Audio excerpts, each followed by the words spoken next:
Olá pessoal, tudo bem? Sejam bem-vindos ao nosso canal e no vídeo de hoje nós damos continuidade à parte 2, do vídeo principal aí que vocês estão acompanhando, eu tenho certeza, de alienação antecipada de bens. E aí, recapitulando, estou lendo um artigo científico que fiz para tratar dessa temática, da relação da alienação antecipada de bens no contexto do Código de Processo Penal, na área de Direito Processual Penal, E aí eu peço novamente a vocês que façam aquilo que eu pedi para vocês aí,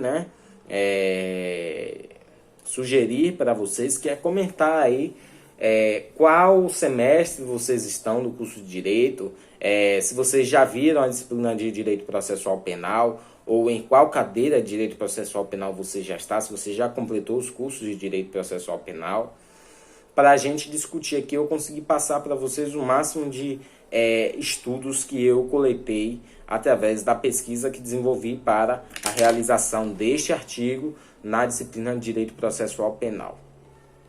Então, tratando agora o segundo capítulo do meu artigo, que eu introduzo o tema da alienação antecipada de bens e do Código de Processo Penal, óbvio, já como disse lá a vocês na leitura da introdução, abordando os princípios constitucionais também, por que não, importantíssimos nessa temática de serem compreendidos, de serem contextualizados nesta abordagem. Então, a relação da alienação antecipada de bens, o Código de Processo Penal e a reflexão indispensável, assim, digamos que impossível de existir, essa separação com a Constituição Federal, com o teor da Constituição Federal e os seus princípios que de lá irradiam no Código de Processo Penal. De lá eu digo da Constituição, irradiam no Código de Processo Penal.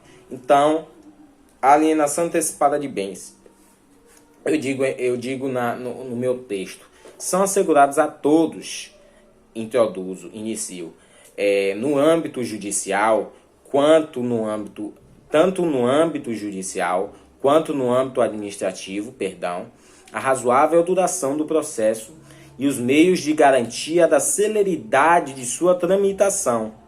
É o que dispõe o inciso 78 da nossa Constituição Federal.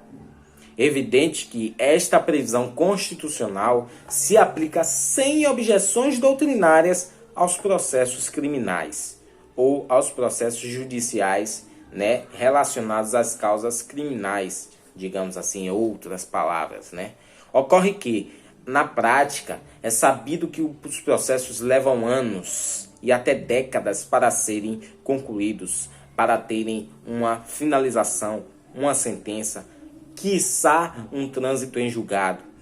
É induvidosa a demora, nos processos criminais, na realidade da justiça brasileira, não querendo apontar nesta afirmação nenhum responsável específico, nenhum culpado, mas apenas um retrato da realidade. Para o doutrinador Aurí Lopes Júnior, 2019, em sua obra, quando a duração de um processo, diz ele, abre aspas, quando a duração de um processo supera o limite da duração razoável, novamente o Estado se apossa ilegalmente do tempo do particular, de forma dolorosa e irreversível. E esse apossamento ilegal ocorre ainda que não exista uma prisão cautelar, pois o processo em si mesmo é uma pena. Página 85 de sua obra. Em doutrina, o mesmo autor supracitado expõe que ao tempo em que o processo demora, nesse lapso temporal, garantias fundamentais do indivíduo são violadas, vão sendo vilipendiadas, a exemplo da jurisdicionalidade, esta como sendo a primeira, pois o processo seria uma espécie de pena prévia à sentença em si, por meio da estigmatização, restrição de bens e até das prisões cautelares, que é considerada pelo autor, como verdadeiras penas privativas de liberdades aplicadas antecipadamente. Também toca no princípio da presunção de inocência, vez que, ao prolongar-se de maneira excessiva o processo, a credibilidade em torno da versão do acusado vai se esvaziando. Cumprido o dever de abordagem principiológica do tema, é importante definir, de maneira muito breve, o que seria a alienação antecipada de bens. Aspas, é medida determinada judicialmente que consiste na venda de bens, objetos de constituição judicial em leilão público antes do trânsito em julgado da sentença, com o fim de evitar a sua depreciação e deterioração, conforme exposto em trabalho de monografia apresentado por Fernando Orben Bianco, intitulado A Alienação Antecipada de Bens Apreendidos ou Sequestrados no Processo Penal. A Constituição Federal dispõe, no rol das garantias fundamentais, o direito de ninguém ser privado de sua liberdade ou de seus bens sem o devido processo legal, em referência ao artigo 5º, inciso 54 da Constituição Federal. Este comando é considerado pela própria Constituição como uma cláusula pétrea, sendo estas dispostas no artigo 60, parágrafo 4º, inciso 4º da própria Carta Magna. Este comando constitucional de que ninguém poderá ser privado de seus bens sem o devido processo legal guarda forte resistência ante o Instituto da Alienação Antecipada de Bens, o que também é resistido por grande parte da doutrina e até mesmo em sede jurisprudencial. Então, o termo em que eu me refiro lá em cima, só para explicar aqui para vocês, fazendo um breve parêntese, cláusula pétrea, eu coloco, né, no rodapé do meu artigo que as cláusulas pétreas seriam espécies de regras de limitação material do poder de reforma da Constituição de um Estado. Com estas cláusulas pétreas, só é possível se alterar o texto da Constituição no rol do que ela resguarda, em casos de ampliação dos direitos ou melhorias, mas em nenhuma hipótese com o objetivo de restringi-los, esses direitos, né? De restringi-los, ou de gerar retrocesso nas garantias fundamentais, como no caso do inciso 4º do parágrafo 4º do artigo 60, como eu cito lá no meu texto. Então, no Código de Processo Penal está prevista no artigo 120, parágrafo 5º, que prevê a possibilidade de serem levadas as coisas, né, a leilão público, quando visíveis sua fácil e possível deterioração, através de depósito do dinheiro apurado ou até mesmo devolução a terceiros quando estes forem idôneos e assinarem termo de responsabilidade.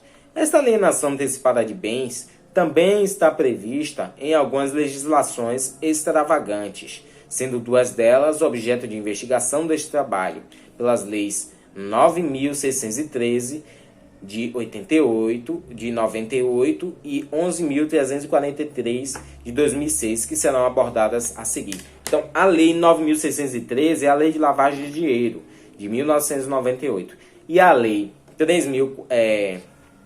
11.343 é a lei de drogas, né, de 2006. Então, essas leis, também pelo alongar do vídeo, eu tratarei em um outro vídeo. Recapitulando aqui o capítulo 2º, né, eu digo que as medidas assecuratórias, ou alienação antecipada de bens, então, pessoal, em resumo, em síntese, ela é um tema muito perigoso, todavia necessário ao processo penal, né? Porque está em jogo vários valores, vários princípios constitucionais. Vejam que a gente fala, né? O princípio da duração razoável do processo, princípio da presunção da inocência, princípio do devido processo legal. Então, são vários princípios que estão ali em discussão, né? Ora se confrontam, né? Colidem.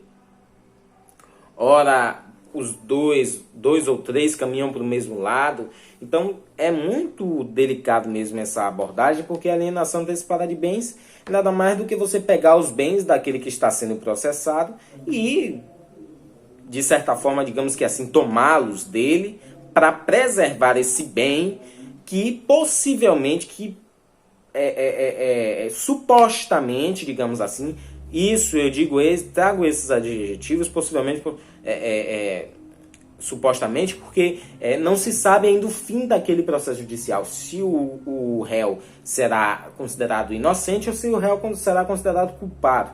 Então, por isso, o cuidado nos termos. Então, possivelmente, esses bens frutos de ilícitos penais, né?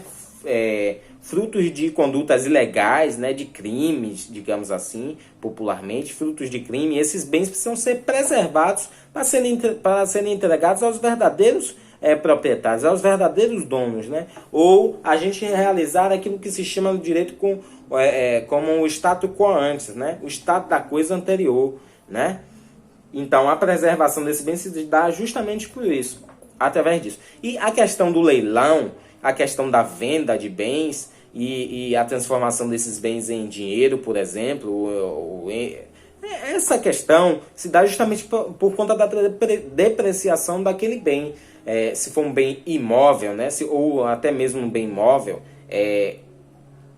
durante a duração daquele processo, esse bem se manterá intacto, continuará com seu valor, com sua apreciação pecuniária intocável, né? Valorizada com a mesma valorização do início, né? Daquele processo e até diante mesmo do processo ser instaurado. Então, tudo isso é muito delicado de ser abordado. E também um perigo que é justamente alienar-se o bem, que é justamente tomar o bem daquela pessoa que está sendo processada, realizar as regras, né, os regramentos que estão previstos legalmente, e depois se descobrir que aquela pessoa é inocente, que aquele patrimônio realmente está em seu nome ou em nome de alguém próximo, é seu, e aí não ter mais como ressarcir. Então é bem perigoso isso, porque está em jogo princípios constitucionais, né? Regras constitucionais bem importantes. Então eu espero que eu tenha conseguido explicar aqui para vocês até agora essa questão da alienação antecipada de bens de maneira bem resumida mesmo. Não dá para falar de tudo tecnicamente muito bem. Primeiro porque sou graduando, não tenho especialização na área. Segundo porque o tempo não me permite, é um tempo curto. E terceiro porque este artigo científico foi elaborado há muito tempo atrás, não revisei ele. Tem alguns equívocos, alguns erros de ortografia até, e também de questões técnicas, né? Questões científicas, né? Da academia, da própria universidade, que eu não tive uma determinada orientação para corrigi-lo. Não fui passado por uma correção assim para eu refazer o texto. Então eu trago aqui mesmo aspectos para a gente discutir acerca desse tema. Eu agradeço a vocês, espero vocês até o próximo vídeo, em que a gente tratará já das leis extravagantes. Duas leis extravagantes, a lei de lavagem de dinheiro, não se esqueçam, e a lei de drogas. Estas duas, será possível a gente abordar as duas em um vídeo só. E aí depois em outro vídeo eu começo as medidas assecuratórias, busca, apreensão, arresto, sequestro e especialização de hipoteca. Eu agradeço a vocês por essa audiência, por terem assistido o vídeo. Não esquece do essencial, pessoal, que é assistir o vídeo, estar inscrito no canal e dar a curtida aí para nós.